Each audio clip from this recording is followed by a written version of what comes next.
వేడలకు ఎక్కువ ఉన్నాయి, మీద పోతా పోతా తక్కువ అవుతుంది, లాస్ట్లో పోయి 6 ఇంచ్ అయిపోతుంది. ఎవరైనా ఎక్కి నడవడానికి రాదు, కింద పడిపోతారు. ఇది అంతా చూడండి, ఇవి అంతా కిచెన్ రూమ్, అవి లంచ్ రూమ్, అవి గెస్ట్ రూమ్స్. ఇదంతా ఇరిగిపోయినాయి యుద్ధంలో. ఇది single store building, double store building పైనది పడిపోయింది, 2 స్టోరేజ్ బిల్డింగ్. ఏదైనా కోట చూస్తే ఫస్ట్ మీటింగ్ ప్లేస్, తర్వాత ప్యాలెస్ ఉంటుంది. ఈ కోట్లో ఫస్ట్ ప్యాలెస్ ఉన్నాయి, మీద మీటింగ్ ప్లేస్ ఉన్నాయి. మిస్లీడింగ్ చేయడానికి ఇట్లా కట్టినారు.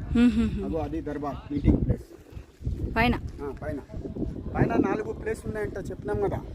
ఈ గోడ వెనుక సైడ్ ఒక రామదాస్ జైలు ఉన్నాయి. ఈ రామదాస్ ఉన్నాయి కదా, తెలుగు రామదాస్, మరాఠీ రామదాస్ వేరే ఉన్నాయి, తెలుగు రామదాస్ వేరే ఉన్నాయి. ఇక్కడ తహసీల్దార్ అన్నమాట, క్యాషియర్. ఈయనకి భద్రాచలంకి పంపినారు, మొత్తం ట్యాక్స్ కలెక్ట్ చేసేసి తీసుకురా అంట. ఈయనేం చేస్తున్నారు, మొత్తం ట్యాక్స్ కలెక్ట్ చేసేసి కానిషికి వేయలేదు. భద్రాచలంలో గుడి కట్టిస్తున్నారు. గుడి కట్టిస్తే ఆయనకి 12 సంవత్సరాలు బంద్ చేస్తే చెక్కిన విగ్రహాలు ఉన్నాయి రామాయణ